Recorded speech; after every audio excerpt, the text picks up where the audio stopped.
The cat fight continues. I don't know about you guys, but I'm kind of getting bored with this cat fight between Aaron Rodgers and the pretend comedian Jim Kimmel. Seems like every couple of hours there's a new headline in the mainstream media. Jim Kimmel responds to Aaron Rodgers in a painfully boring monologue. Aaron Rodgers responds to Jim Kimmel in a highly entertaining diatribe. You know why I find Aaron Rodgers entertaining while I think Jim Kimmel is as boring as his aspiring husband Howie? I might not agree with everything that Aaron Rodgers says. There are times when I think that Aaron Rodgers is kind of out there, for lack of a better word. But if there's one thing that I never have to doubt, never have to question about Aaron Rodgers, I never have to question his authenticity. I never feel like Aaron Rodgers is being dishonest. And I find honesty to be not only refreshing, I find honesty to be entertaining. I feel like Jim Kimmel is the definition of inauthentic. Jim is a media shill. He never deviates from the agenda. Every episode is the same recycled jokes. Orange Man bad. Jim Kimmel is bland. He's boring. And this cat fight between Jim and Aaron Rodgers is starting to get boring too. Aaron Rodgers made his weekly appearance earlier today on the Pat McAfee Show. Now, I'll be honest with you. I am surprised that ESPN allowed Aaron Rodgers back on their network. Hell, I'm surprised that Pat McAfee is still on their airwaves. We'll get into that more here in just a second. Now, many in the media, they are choosing to focus on Aaron Rodgers and his response to Jim Kimmel.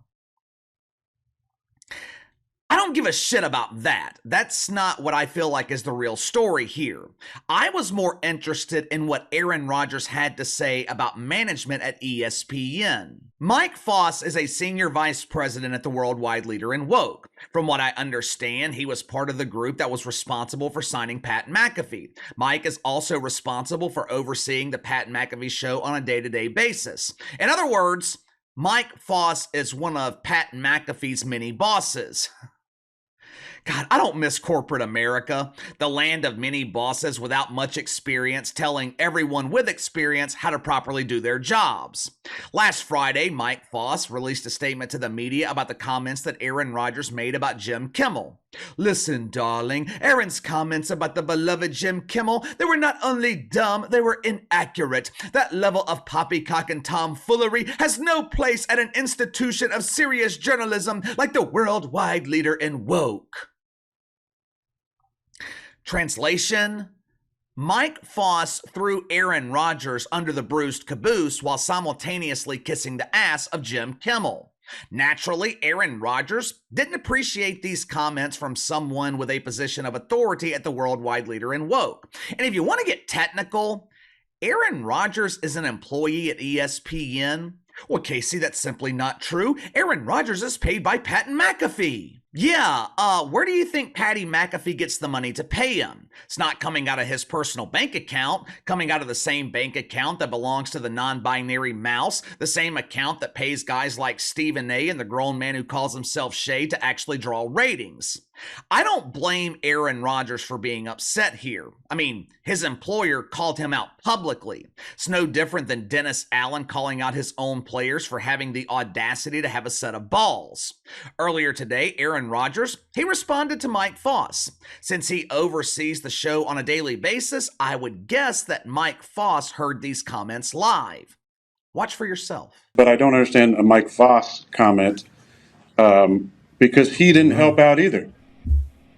And I'm going to quote Mike Foss. He said, Aaron made a dumb and factually incorrect joke about Jimmy Kimmel.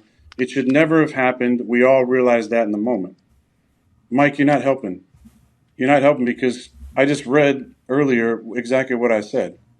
So, and this is the game plan of the media. And this is what they do. They try and cancel. You know, it's not just me. It's nowhere near just me. I mean, if you look at all the different people who've been censored from the internet especially during COVID, the canceling that went on, the censorship, using the government to try and censor people that happened. And if that doesn't work, then they go to name calling. I mentioned a lot of the names that I've been called. First of all, Aaron Rodgers absolutely right. Mike Foss didn't do anything to help the situation. All he did by releasing that press release was pour gas on the ass fire. Later in the week last week, this story was starting to lose steam, at least between Jim Kimmel and Aaron Rodgers. Wasn't losing steam between Pat McAfee and ESPN. But Pat McAfee, he issued his forced corporate apology, what was that, last Wednesday? By Friday, everyone had pretty much moved on. Then Mike Foss sends out that press release and the story is revived. And number two, I thought it was interesting that Aaron Rodgers mentioned labels. Remember earlier this morning when we reviewed Jim Kimmel's painfully unfunny monologue? Remember one of his main complaints about Aaron Rodgers? He's labeling me a pedo! Even though that couldn't be further from the truth, that is the narrative that Jim Kimmel went with. Once again, Aaron Rodgers absolutely right.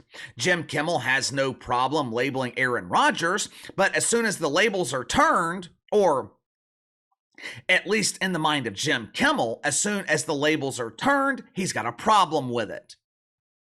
For the second time in less than a week, a major executive at ESPN, they have been called out publicly on the Pat McAfee Show. First incident was last Friday when Pat McAfee verbally eviscerated his own boss, Norb Williamson. And of course, second incident happened today with Aaron Rodgers calling out Mike Foss. Two separate instances in less than a week. And yet, for some reason, ESPN has failed to respond. There hasn't been any sort of punishment.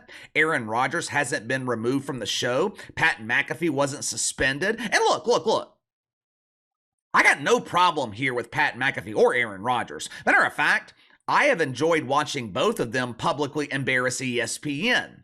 Pat McAfee is the only employee at the network who's in a position where ESPN needs him more than Pat McAfee needs ESPN. At least, that's the perception anyway. To be honest with you, I don't think either party in this relationship needs the other. But I think management at ESPN has the perception that they need Pat McAfee. But either way, the precedent has been set here.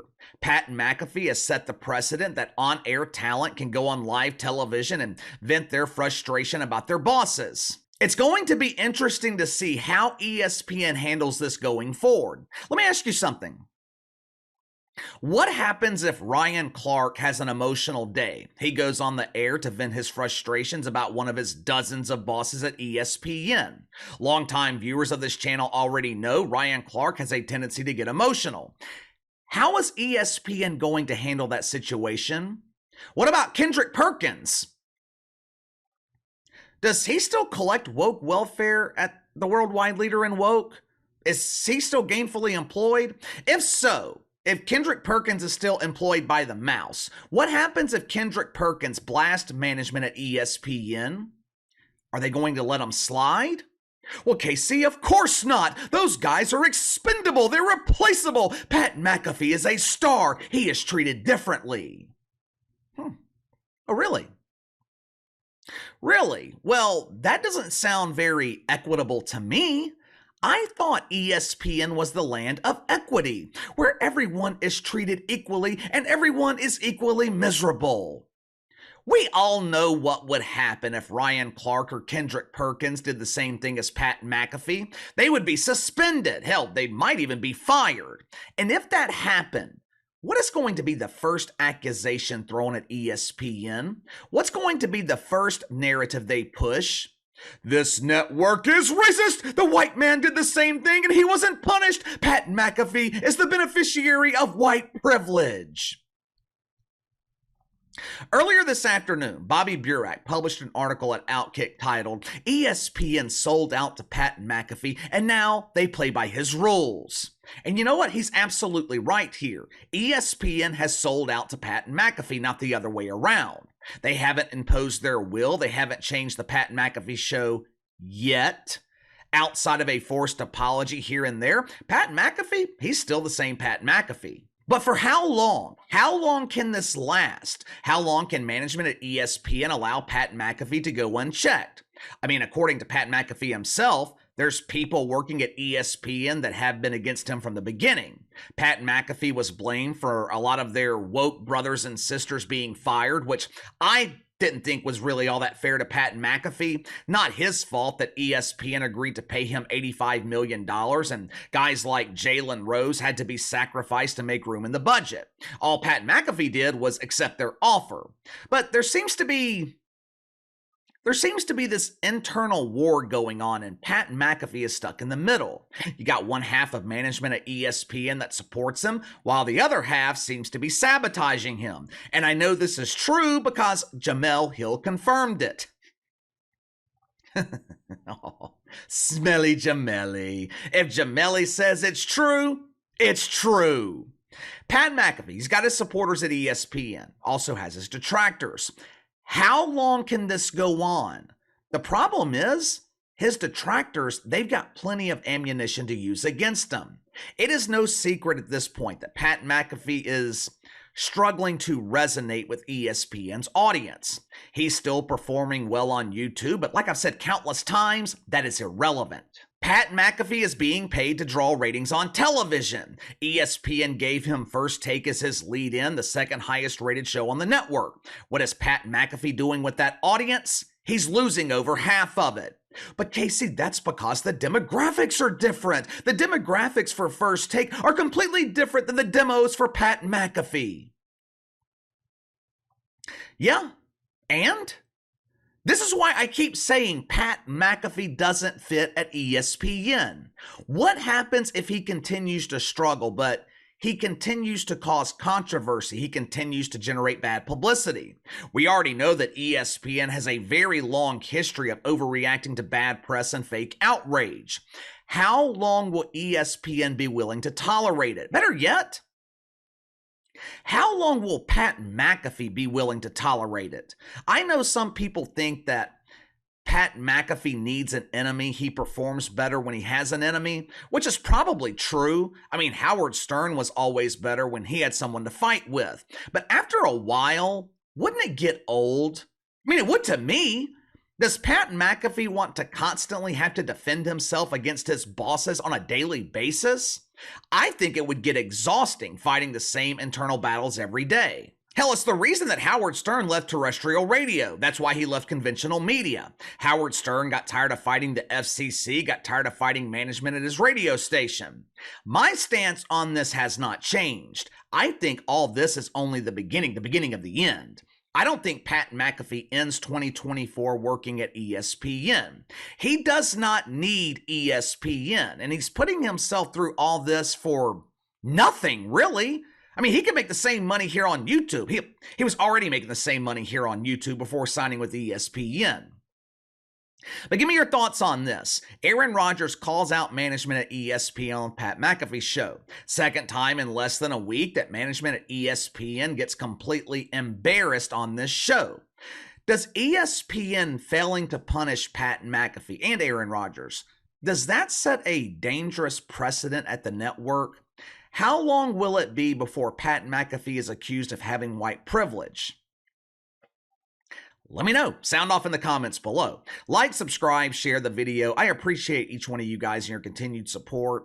Best way to contact me is by email at btlkc84@gmail.com, KC_BTL84 on Twitter. I'll see you guys tomorrow.